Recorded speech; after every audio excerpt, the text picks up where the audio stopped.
여러분 안녕하세요. 반갑습니다.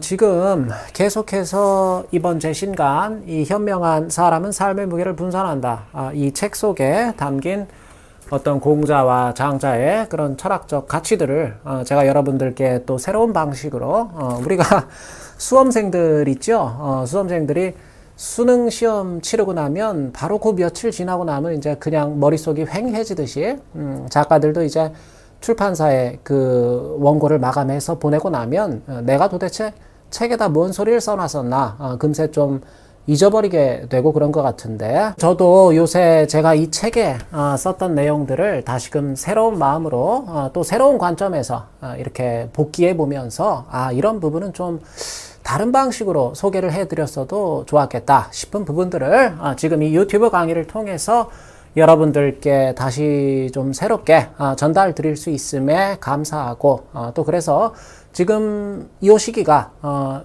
요 근래가 제게도 몹시 뜻깊고 또 나름 재미가 있고 그렇습니다. 그래서 저희 그 집사람이 처음에 아이를 가졌을 때 이제 저희한테도 그 첫 아기였기 때문에 아무튼 모든 게 좀 생소하고 그저 마냥 신비롭고 그랬었는데, 이제 애 가진 지 한 반년쯤 정도 돼서 이제 정기 뭐 검진을 받으러 병원에를 가니까 뭐 정밀 초음파를 한번 보자 그러시더라고요. 의사 선생님께서. 이제 그 시기가 있대요. 산모도 그렇고 태아도 그렇고 뭐 잘 자라고 있고 뭐 이상은 없는지 정밀하게 한번 봐야 되는 그 시기가 있다는데, 뭐 한 6개월쯤 돼서, 그래서 아내는 이제 초음파를 보러 들어가고 저는 밖에서 그냥 앉아 있는데, 아무리 기다려도 한 시간이 거의 다 되도록 집사람이 나오질 않아요. 그래 뭔가 아무튼 이게 막 불안하고 걱정도 되고 그냥 뭐 이상하게 불길한 예감도 좀 들고 그러던 찰나에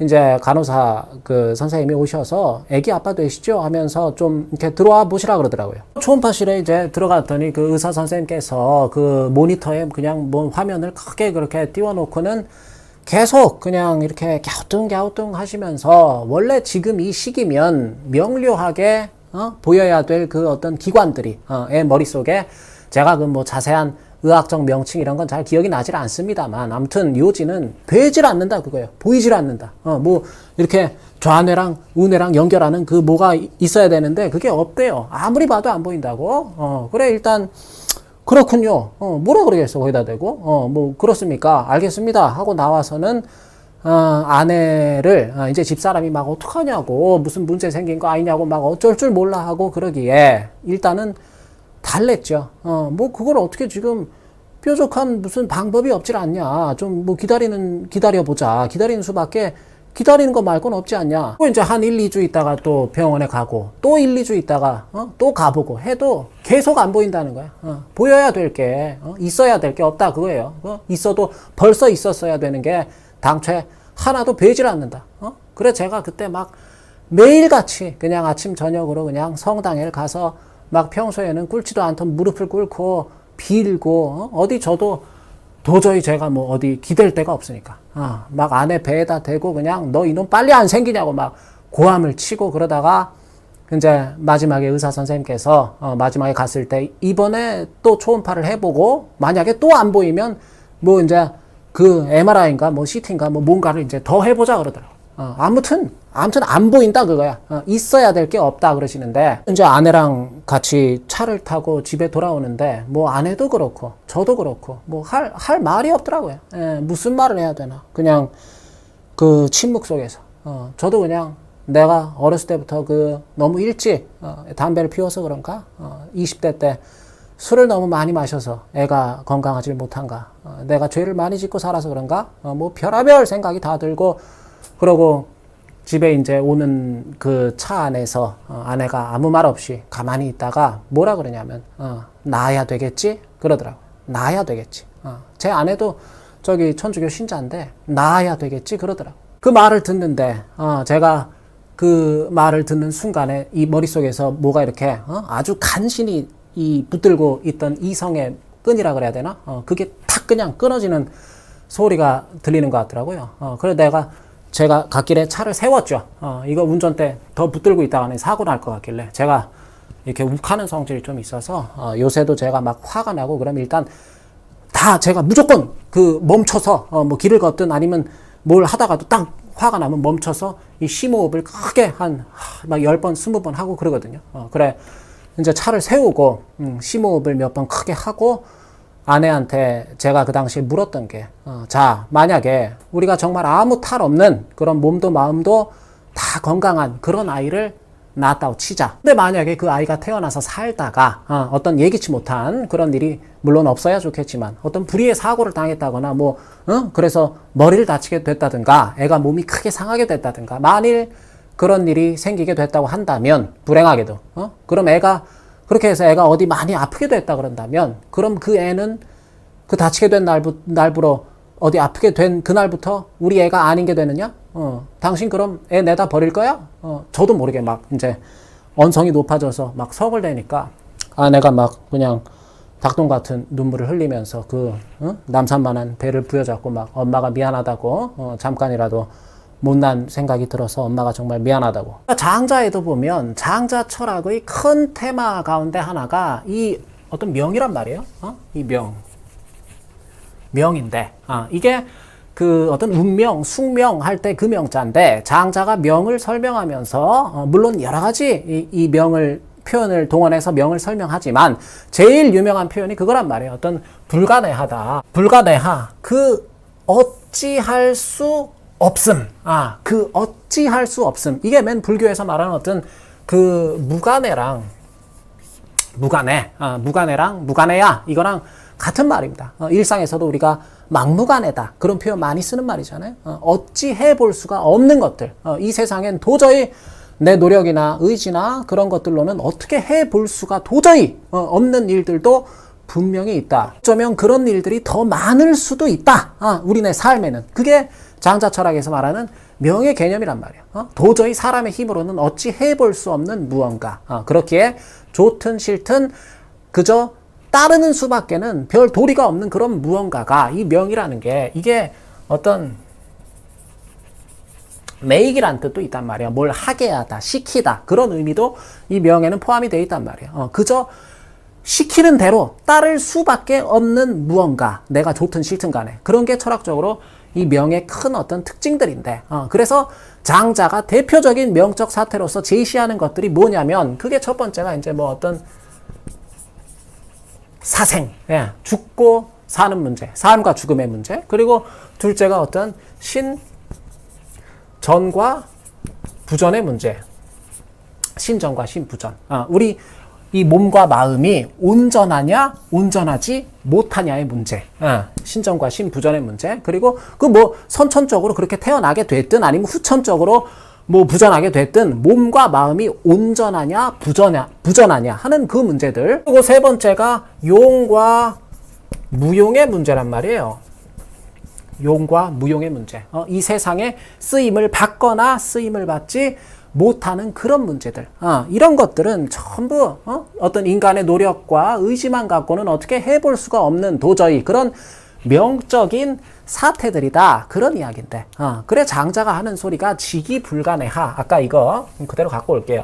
이 지기불가내하, 이 안지양명이라는 게 그 어찌해 볼 수 없음을 알아서 명을 편안하게 받아들인다는 게 명에 따라서 명의 수능에서 편안하게 살아가는 그러한 일이 그것이야말로 덕지지야. 덕의 어떤 극치다.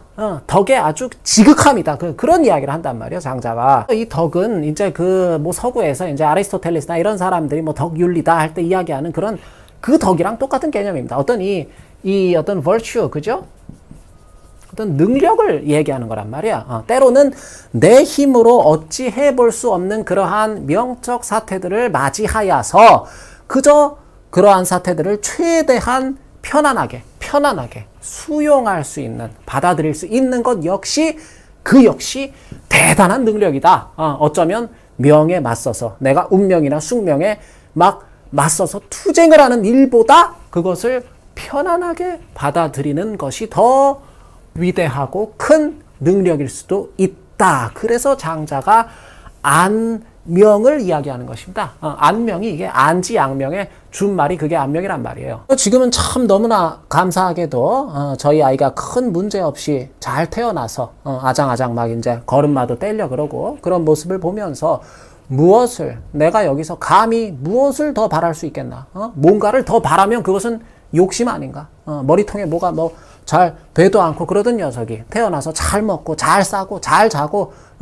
심지어 걷고 있는데 이 외에 더 무슨 행복을 집사람이나 저나 우리가 무슨 더한 행복을 추구하고 바라겠나? 뭐 그런 생각도 이제 저희 아기 돌 지나고 이제 부쩍 많이 드는 요즘인데, 그러니까 이 명의 큰 특징 가운데 하나는 무언가 하면 누구 탓인가를 알 수가 없다는 데 있습니다. 그게 책임의 소재가 불분명하다 그 소리입니다. 저희 애 같은 경우에도 이게 뭐 아빠인 내가 너무 일찍부터 내가 막 담배 피고 막 술 마시고 그래서 그런가? 내가 뭔 죄를 지어서 이게 어떤 이 까르마의 인과응보의 그런 문제인가? 저희 아내는 집사람은 또 병원에 가서 이제 의사 선생님이 야 이제 저기 좀 늦었지만 뚜렷하게 잘 보이네요 하니까 아내는 또 막 울면서 그래요. 아내가 하는 말이 엄마가 막 음식도 가려 먹질 않고 매운 것도 막 먹고 싶다고 그냥 많이 먹고 운동도 열심히 안 하고 일한다고 막 늦게 자고 그래서 엄마가 미안해 하면서 막 울더란 말이야. 아내도. 근데 정확히 무엇 때문인지 그 이유를 알 수가 없는 일들. 어쩌면 아내와 제가 그 초음파 본다고 그렇게 숱하게 병원을 오가면서도 늘 돌아오는 길에는 서로가 서로에게 침묵을 할 수밖에 없었던 그 까닭이 어쩌면 이 모든 게 나 때문은 아닐까 하는 그런 어떤 책임의식 내지는 죄책감 때문에 침묵 외에는 달리 할 수 있는 게 없었던 건 아닐까. 그래서 장자 양생주에 보면 이런 대목이 나옵니다. 어떤 정례 때마침 세상에 오게 된 것은 그저 때가 되었기 때문이다. 태어날 때가 그저 되었기 때문이다. 적고 때마침 세상을 떠나게 된 것은 그 역시 물러날 때가 되었기 때문이다. 안시처순 이게 진짜 유명한 말이잖아요.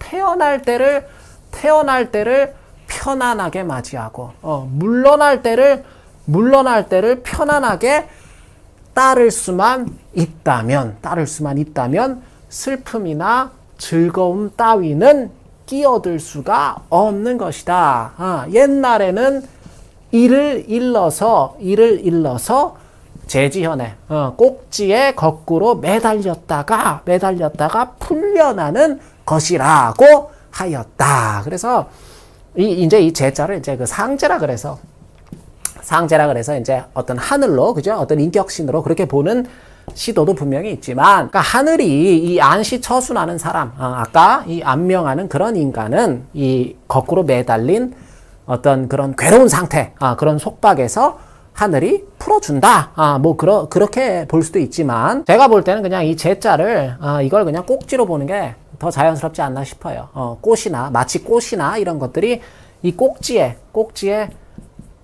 이 꽃이에요. 거꾸로 매달려 있다가 그냥 떨어지는 것처럼 때가 되면 이런 것들이 꼭지에 거꾸로 매달려 있던 꽃이 때가 되면 물러날 때가 되면 떨어지는 것처럼 이렇게 안지양명, 안시처순 안명하는 것이야말로 사실 인간의 가장 그것이 자연스러운 모습이다. 그런 이야기입니다.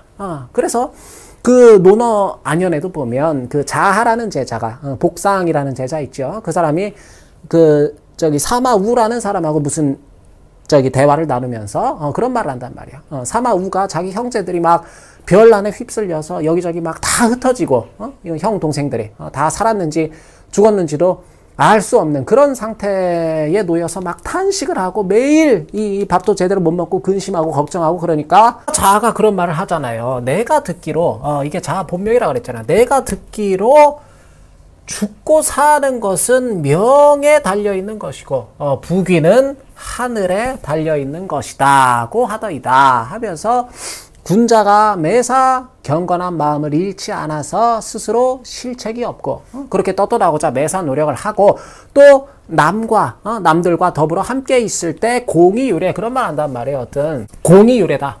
이 어떤 공손하고 예절을 갖출 수만 있다면 남들과 함께 있을 때 그러면 사해진의 개형제하다 그러잖아요. 이렇게만 할 수 있다면 사해 아니, 온 세상 천지가 개형제야. 다 형제가 되는 것이다. 다 형제다. 군자가 어찌 형제 없음을 걱정하겠는가? 그런 말 한단 말이야. 연희에도 보면 그 조조가 왜 그 장강에서 그 적벽에서 걔 박살이 나고 아주 막 그냥 정신없이 화용도로 도망가면서 그 막 이 마음이 급하니까 막 군사들한테 그걸 시킨단 말이에요. 막 꾸물거린 놈들은 가차없이 목을 베라 그러잖아요, 조조가. 그러니까 군사들이 그냥 꾸물거려도 그냥 목이 날아가지. 여기서 그냥 어떻게 죽게 될지 모르는 그런 상황에서 전부 군사들이 막 겁에 질려서 제대로 쉬지도 못하고 발을 그냥 질질 끌고 그냥 어쩔 수 없이 쫓아가면서 집 생각도 나고 그냥 와이프 생각도 나고 애들 생각도 나고 엄마 생각도 나고 그러니까 여기저기서 막 이 조조 군사들이 막 훌쩍훌쩍거리고 그러니까 조조가 거기서 그런 말 한단 말이야. 사생유명이다.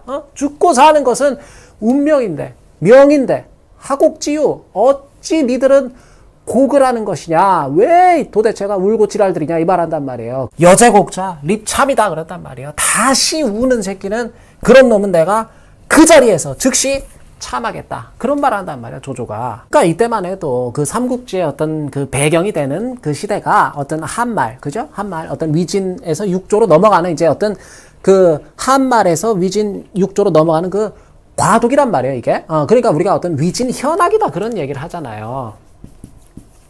위진 현악이다. 그래서 언젠가도 제가 말씀드렸지만 이 현이라는 것은 우리가 이거 검을 현자로 많이 알고 있지만 이게 블랙의 의미가 아니라 어떤 가물가물할 현자라 그랬잖아요. 이게 뭐 아주 그냥 그 아지랭이처럼 그저 하늘 꼭대기 비행기에서 이제 땅을 내려다 봤을 때처럼 그냥 차필랑 말랑한 그런 어떤 그런 학문들이다 해서 이 현악을 되게 우리가 노자, 장자 그리고 주역을 역경을 이 세 개를 현악이라고 한단 말이에요. 되게. 그러니까 이 어떤 우리가 그 삼국지를 여러분들께서 삼국지를 보실 적에도 그 곳곳에 그냥 이 어떤 조조의 그런 어떤 사생유명이다. 이런 어떤 그 조조의 말 한마디만 보더라도 그 속에 이게 조조 말이 아니란 말이야. 노장의 철학을 조조가 그 당시에 공부를 했기 때문에 지식인이기 때문에 읊고 있을 그뿐이란 말이에요. 그러니까 이런 것들을 우리가 좀 알고 볼 수 있다면 그죠? 삼국지의 재미도 훨씬 배가 될 수가 있는 것이고 다시 돌아와서 제가 나중에 그 제 학부 때 지도 교수님을 좀 만나 뵀을 때 저희 아이 태어나고 나서 그래 내가 교수님 진짜 그때 말이죠 사실 저희 집사람 임신했을 때 이런 어떤 일이 있어서 제가 마음을 얼마나 졸였는지 아주 그냥 죽다 살아났다고 그런 말씀을 드리니까 이분께서도 이제 이분이 딸만 셋 두신 딸부자신데, 그거 참, 나무 이야기 같지가 않다. 그러시면서, 저희 선생님 하시는 말씀이, 나도, 이거 첫째 가졌을 때 병원에서 얼마나 그냥, 뭐가 뭐 정상이니 아니니 얼마나 그냥 그 겁을 주고, 오라가라 했었는지 그냥, 둘째, 셋째는 내가 아이들이 이렇게 생긴 거, 사모님이 임신하신 거를 알면서도 당신께서 병원을 일부러 안 다니셨다 그러시더라고요. 그러니까 없는 병을 만들어낸다 그거예요. 만들어낸다. 우리 선생님 하시는 말씀이 그냥 모르고 있으면 잘 지나갈 것들도 괜히 건들고 헤집고 그래서 어떤 병원이라는 게 병을 만들어낸다. 그래서 뭐 제가 지금 이런 말씀 드리는 게 뭐 여러분들 어디 편찮으시거나 뭐 그래도 병원에 가시지 말라 뭐 그런 말씀을 드리는 게 아닙니다. 제가 이 책에도 실어놨지만 그 위나라 문왕하고 편작하고 나눈 그 유명한 대화가 있다 그러잖아요. 이 편작이라는 사람이 뭐 아시는 분들 많이 계시겠지만 그 화타랑 더불어서 정말 그 중국 고대사에서 최고의 명이라고 그렇게 그 소문이 자자했던 사람 아닙니까? 화타는 그 관우가 독화살에 맞았을 때 그 팔을 뭐 이렇게 뼈를 긁어내서 치료해줬다 그러기도 하고, 뭐 뼈를 막 긁어내는데 그 소리가 그냥 막 군중에 다 울리는데도 관우가 그냥 막 그 참는 모습을 보고 뭐 화타도 막 감동을 하고 뭐 전군이 그냥 막 감동을 했다는 그런 뭐 사실인지 아닌지 도저히 알 수 없는 그런 얘기들도 있고 결정적으로 이제 이 그 조조 그 뚜껑을 조조가 그 두통에 시달렸다 그러잖아요. 굉장히 예민한 사람이거든 조조가. 그러니까 이제 이 편두통이 좀 있었던 모양인데 이 머리통을 열어서 그 당시에 수술을 하겠다 그러다가 막 조조가 뭔 소리를 하냐고 막 펄쩍 뛰면서 이놈이 나를 죽이려고 그러면 자객이다. 그래 죽여버렸다. 그러기도 하고 아무튼 이런 것들이 전부 이제 고증은 어려운 문제들인데 여하간 이 편작이라는 사람은 이분이 삼형제 가운데 막내란 말이야. 근데 형제들이 그 형들이 셋 다 그러니까 이 편작까지 그 삼형제가 전부 의사였다 그러잖아요. 의사 집안이죠 여기가. 그러니까 아까 그 위 문왕이 편작한테 그런 질문을 던진단 말이에요. 당신하고 당신 둘째 형하고 당신 큰형 요 셋 중에 누가 가장 뛰어난 의원인가 하고 물으니까 편작이 그러잖아요. 맏형의 실력이 최상이고 둘째 형이 차상이요. 제 실력이 가장 모자랍니다. 그런단 말이야 편작이. 위 문왕이 아니 제일 지금 유명한 건 당신인데 왜 당신 실력이 제일 못하다 그러냐 하니까 편작이 그러잖아요. 맏형은 마치 그 이런 신이란 표현을 하거든요. 마치 신처럼 병을 알아차리기 때문에 겉으로 증세가 나타나기 전에 이미 그 안색만 보고도 병의 뿌리를 뽑아냅니다 그러거든. 그냥 아무렇지도 않게 길 가다가 말을 해준다 그거예요. 여보셔, 당신 지금 안색을 보니까 어디 저기 뭐 그 간이 약간 이거 저 문제가 이제 새끼락 말락한 그런 거 같으니까 뭘 좀 이렇게 내가 이거 줄 테니까 다려서 드쇼. 그냥 그렇게 동네 아저씨처럼 돌아다니면서 병이 생기기도 전에 낫게 해버린다 그 말입니다. 그리고 둘째 형은 증상이 아주 털끝처럼 미약할 때부터 벌써 이게 무슨 병인가를 딱 알아차리고 미연에 치료에 들어간다 그 소리예요. 그냥 누가 뭐 켈럭켈럭 그냥 기침 한번 하는 것만 듣고도 저게 그냥 두면 자연스럽게 지나갈 감기인지 약한 아니면 장차 막 독감으로 발전해서 생명에 막 위협을 끼칠 수 있는 그런 아주 증세인지 그냥 기침 소리만 듣고도 병세가 아주 미약할 때부터 벌써 알아차리고 치료를 해 들어간다 그 소리예요. 근데 저 편작은 환자의 병이 아주 도질 대로 도진 다음에야 부랴부랴 나는 그제서야 막 침을 놓고 막 약을 다리고 막 살거죽을 째고 그렇게 해서 겨우 낫게 할 겨우 원상 복구를 겨우 시켜놓을 따름입니다. 그런 말을 한단 말이에요 편작이. 그러니까 이게 뭐 이제 예나 지금이나 제 아무리 뛰어난 의술이 있다고 하더라도 예방만 못하다 이게만 이제 뭐 그런 이야기 아니겠습니까? 그래서 우리 조선에도 보면요 그 세조 때인가 뭐 어떤 의학 이런 관련 서적으로 해가지고 그런 데를 보면 그 뭐 팔의론이라고도 하고 아무튼 이런 말 팔의다 그래서 이 어떤 의사를 8개 유형으로 분류를 하고 하는 어떤 그런 시도가 있단 말이에요. 우리 조선에도. 여기 보면 뭐 약으로 환자를 치료하는 어떤 약의니 뭐 음식으로 치료하는 식의니 뭐 어떤 뭐 혼의 뭐 과학의 뭐 사기치는 그런 뭐 사의 뭐 별의별 여러 유형의 의사들이 다 나오는데 그 가운데 최상이 누구냐 하면 심의라 그런단 말이에요. 심의다. 어떤 마음을 다스리는 의사가 최상이라. 그리고 허준 같은 분들도 그러니까 뭐라 그럽니까? 그 뭐 동의보감이나 이런 데 보면 마음이 어지러우면 우리가 마음이 산란하면 마음이 어지러우면 없던 병도 생기는 것이고 마음이 정하면 안정되면 있던 병도 저절로 낫게 되는 것이다. 그래서 나중에 이제 이런 것들을 후대에 그 동무 왜 이재만 선생이라고 계시죠. 그분이 이런 분들이 이제 이런 걸 사상의학으로 그대로 이제 이 한의학의 사상을 이어받아서 그런 말씀을 하시는 거잖아요. 이게 뭐 동의수세보원이나 이런 데 보면 다 실려 있는 말들이잖아요. 세상에 병을 얻음이란 모두 현명한 사람을 시샘하고 능력 있는 사람을 질투하는 것으로부터 나온다. 세상에 병을 낫게 함이란 모두 다 같이 걸리는 거야. 모두 현명한 사람을 좋아하고 선한 일을 즐기는 것으로부터 나온다. 그 소리입니다. 그러므로 말한다. 그러니까 어떻게 돼요? 현명한 사람을 시샘하고 능력 있는 사람을 질투하는 것이야말로 그것이 세상 만병의 근원이요. 현명한 사람을 좋아하고 선한 일을 즐기는 것이야말로 그것을 대약이다. 세상의 제일 가는 약이라 한다. 그래서 제가 늘 말씀드리지만 우리 동양에서 이 몸이라는 것은요, 우리 동양에서 이 몸이라는 거, 이거는 뭐 물론 몸 철학을 하시는 분들도 계시지만 몸이라는 것은 이게 곧 몸, 맘 똑같은 거예요. 몸이 곧 마음입니다. 마음.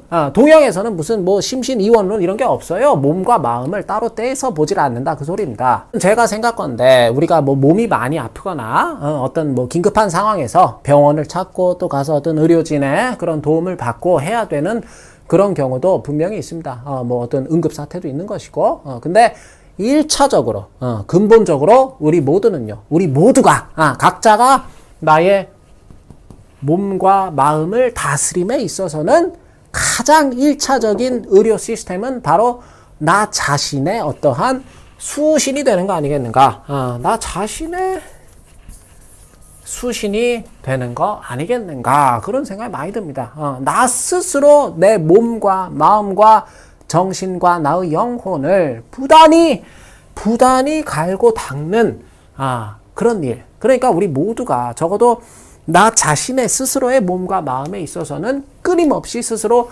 의사의 역할을 해야 되는 것이 아니겠는가. 그런 생각을 끝으로 일단 제 자신과 항상 제 자신과 또 우리 제갈건 채널의 여러 구독자 여러분들께서 이 수신 스스로의 어떤 대학의 정신을 한마디로 줄이라 그러면 수신이란 말이에요. 이 동양에서는 항상 수기치인입니다. 수기치인. 나 자신의 몸을 갈고 닦아서 남을 다스리는 일, 그게 이 대학의 골자란 말이야. 물론 이제 성의 정심 당연히 있어야 수신도 가능해지는 것이지만 어쨌든 일단 제 자신과 우리 제갈건 채널의 여러 구독자 여러분들께서 스스로의 몸과 마음을 잘 갈고 닦으셔서 어떤 수신의 부재로 인해서 생길 수 있는 많은 그러한 병들을 특히 몸과 마음의 병들을 미연에 예방하실 수 있기를 진심으로 좀 바라게 됩니다. 오늘도 제 강의를 들어주신 여러분 진심으로 감사드립니다.